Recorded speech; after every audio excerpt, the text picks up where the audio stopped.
Ikatlong Kabanata.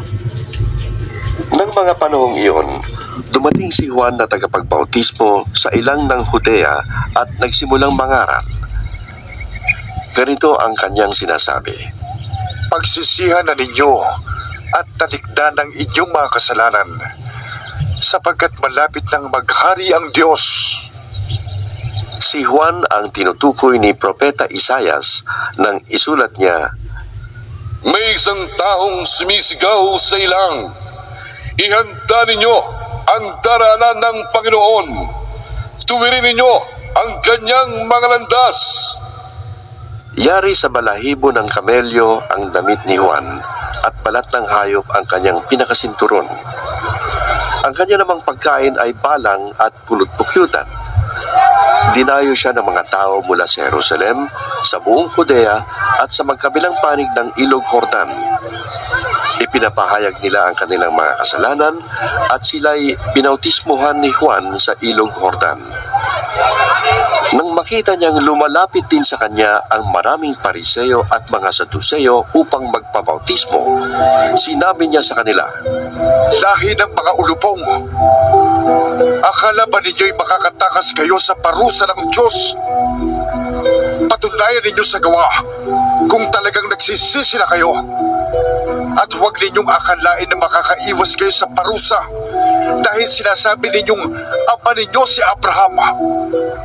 Sinasabi ko sa inyo na kahit sa mga batong ito ay makakalikha ang Diyos ng mga anak para kay Abraham. Nakahanda na ang palakol sa ugat ng mga punong kahoy. Ang bawat punong hindi mabuti ang bunga ay puputulin at itatapon sa apoy. Pinabautismuhan ko kayo sa tubig bilang tanda ng inyong pagsisisit pagtalikod sa kasalanan. Ngunit ang darating na kasunod ko, ang magbabautismo sa inyo sa Espiritu Santo at sa apoy. Higit siyang makapangyarihan kaysa akin. Hindi ako karapat-dapat maging tagadalaman lamang ng kanyang sandalyas. Hawak na niya ang kalaykay upang alisin ang dayami. Titipunin niya sa kamalig ang trigo, ngunit ang iba'y susunugin sa apoy na di mamamatay kailanman. dumating si Jesus sa Jordan mula sa Galilea upang magpabautismo kay Juan. Tumutol si Juan, Ako po ang dapat magpabautismo sa inyo. Bakit kayo nagpapabautismo sa akin? Sumagot si Jesus, Hayaan mong ito ang mangyari ngayon, sapagkat nararapat nating tuparin ang lahat ng ipinapagawa ng Diyos. kaya't pumayag na rin si Juan. Nang mabautismohan na si Jesus, agad siyang umahon sa tubig. Nabuksan ang langit at nakita ni Jesus ang Espiritu ng Diyos na bumababang parang isang kalapate at dumapo sa kanya. At isang tinig mula sa langit ang nagsabi, Ang minamahal kong anak, na lubos kong kinalulugdan. Ika-4 na kabanata. Pagkatapos doon, si Jesus ay dinala ng Espiritu sa ilang upang tuksuhin ng Diablo. Siya ay nag-ayuno sa loob ng 40 araw at 40 gabi, kaya't siya ay nagutom. Dumating ang manunukso at sinabi sa kanya, Kung ikaw ang anak ng Diyos, gawin mong tinapay ang mga batong ito.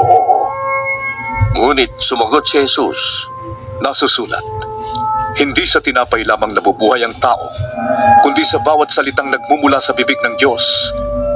Pagkatapos nito, dinala siya ng Diablo sa Jerusalem at pinatayo sa taluktok ng templo.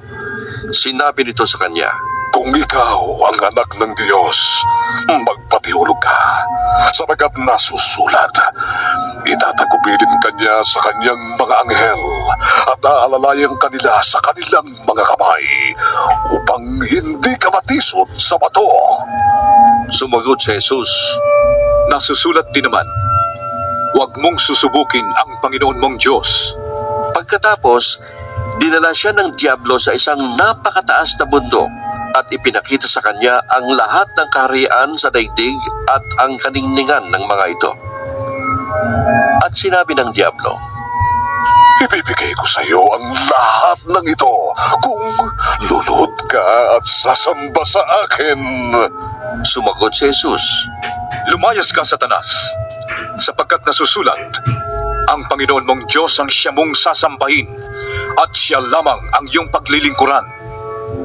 Pagkatapos, iniwan siya ng Diablo. Dumating ang mga anghel at naglingkod sa kanya. Nang mabalitaan ni Jesus na ibinilanggo si Juan, bumalik siya sa Galilea.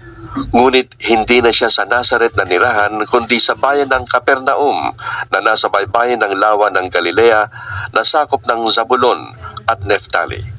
Sa gayon, natupad ang sinabi ni Propeta Isaias.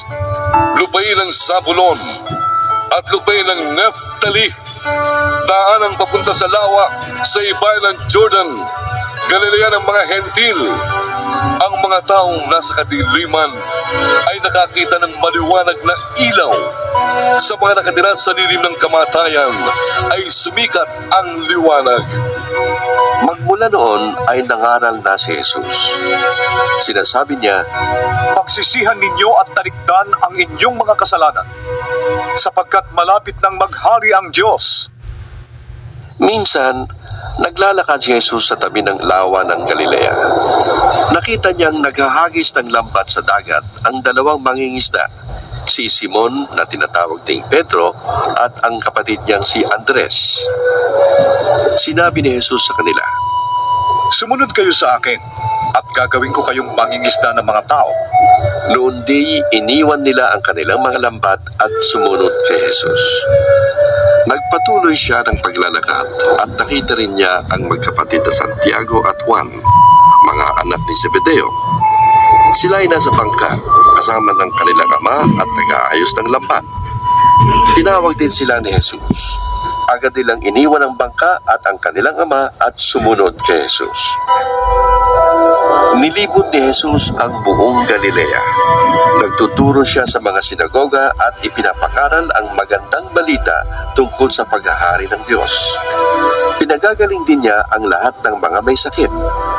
Siya ay nabantog sa buong Syria, kaya dinadala sa kanya ang lahat ng may sakit at mga nahihirapan dahil sa iba't ibang karamdaman, mga sinasaniban ng mga demonyo, mga may epilepsya at mga paralitiko. Silang lahat ay kanyang pinagaling. Dahil dito, sinusundan siya ng napakaraming tao buhat sa Galilea, Decapolis, Jerusalem, Judea at maging sa ibayo ng Jordan.